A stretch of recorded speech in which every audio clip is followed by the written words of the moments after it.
Hi friends, welcome to నాటు వద్యం. ఈ కాలంలో చాలామంది మగవాళ్ళు బట్టతలతో బాధపడుతూ ఉంటారు. అయితే సరైన వయస్సును రాకముందే అంటే 15 నుంచి కేవలం 20-30 సంవత్సరాల లోపు వారికే వెంట్రుకలు రాలిపోవడం, బట్టతల రావడం జరుగుతుంది. దీనికి కారణం బయట ఉండేటువంటి కాలుష్యం కావచ్చును, లేదు అనంటే మీరు వాడే పదార్థాలు, తినే ఆహార పదార్థాల వల్ల కావచ్చు, లేదంటే హార్మోన్ల లోపం వల్ల కూడా వెంట్రుకలు అనేటి ఊడిపోవడం అనేది జరుగుతుంది. వాటికి సరైన విధంగా మనము టైం టు టైము నూనె కానివ్వండి, సరైన ట్రీట్మెంటు, అప్పుడప్పుడు కండిషనర్స్ ఇలా పెట్టుడు ఉంటే వాటికి కూడా కుదుళ్ళు కొంచెం బలంగా ఉండడం జరుగుతుంది. అయితే చాలా వరకు మగవాళ్ళు ఏం చేస్తారంటే ఏ విధమైనటువంటి ఆయిల్స్ కానివ్వండి, క్రీములు కానివ్వండి ఎక్కువగా పెట్టకుండా హెయిర్ని వదిలిపెట్టడం, డస్ట్ చేరడము, దానివల్ల చుండ్రు, దుమ్ము, అందులో చెమట వలన ఎక్కువగా బ్యాక్టీరియా ఫామ్ అయ్యి ఈ వెంట్రుకలు ఊడిపోవడం అనేది జరుగుతుంది. అయితే బాల్ హెడ్ వచ్చిన తర్వాత మళ్ళీ వెంట్రుకలు రావని చాలామంది అనుకుంటారు. కానీ ఇటీవల కాలంలో జర్మన్ శాస్త్రజ్ఞులు దాంతో పాటుగా ఒక పురాతన గ్రంథంలో కూడా దీని గురించి ప్రచురించడం జరిగింది. సో అదే ఈరోజు మన నాటు వైద్యం. అయితే ఏం చేయాలి ఈ బట్టతలను పోగొట్టుకోవడానికి మగవాళ్ళు ఏం చేయాలి? సో దానికి చాలా సింపుల్ అండి.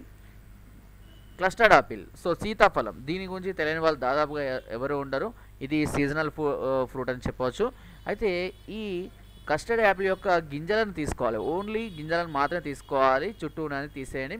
ఈ గింజలను తీసుకొని దీనిలో మేక పాలను కలపాలి. సో ఈ మేక పాలు అనేవి మనకు మార్కెట్లో దొరుకుతాయి, లేదు అని అంటే బయట కూడా చాలా వరకు మనకు మార్కెట్లో కూడా తిరుగుతుంటాయి. కాబట్టి ఎవరైనా ఇమ్మన్నా కూడా వాళ్ళు పెంచుకునే వాళ్ళు మేకపాలు ఇమ్మన్నా ఇస్తారు.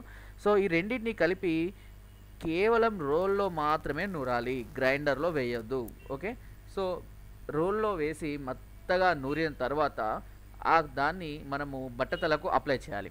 ఇలా మనము వారానికి కనీసం 2 నుంచి 3 సార్లు అప్లై చేసి ఒక అర్ధగంట, గంట సేపు ఉంచుకున్న తర్వాత గోరువెచ్చటి నీళ్ళతో మనం దాన్ని వాష్ చేసుకోవాలి.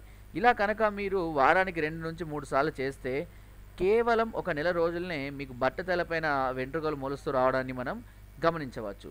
సో ఇది జర్మన్ శాస్త్రజ్ఞులు ఇటీవల కాలంలో కనుక్కున్నారని ఒక పేపర్లో కూడా చదవడం జరిగింది. అంతేకాకుండా ఒక పురాతన గ్రంథంలో కూడా దీని గురించి ఉన్నట్టుగా నేను తెలుసుకున్నాను. సో అంటే మామూలుగా నేను ఆయుర్వేదం సంబంధించినటువంటి పుస్తకాలు కూడా ఎక్కువగా చదువుతూ ఉంటాను. సో ఎందుకంటే నా కాన్సెప్ట్ అదే కాబట్టి అందులో ఏది బెటర్గా ఉంటుంది, అన్ని రకాలు చాలా రకాలు ఉన్నాయి, వైద్యానికి ఎన్నో రకాలు ఉన్నాయి వెంట్రుకలు రావడానికి. బట్ మనకు దగ్గరలో ఉండాలి, అందుబాటులో ఉండాలి అనే విధంగా నేను ఆలోచిస్తాను. అండ్ దీనివల్ల ఎలాంటి సైడ్ ఎఫెక్ట్స్ ఉండవు. ఖచ్చితంగా మీకు బట్టతల మీద వెంట్రుకలు పడడం అనేది మీరు గుర్తిస్తారు. సో ఫ్రెండ్స్, నా వీడియో కనుక మీకు నచ్చినట్టయితే ఒక లైక్, ఒక షేర్ చేయండి. మరిన్ని వీడియోస్ కోసం సబ్స్క్రైబ్ చేయడం మాత్రం మర్చిపోకండి. Thank you.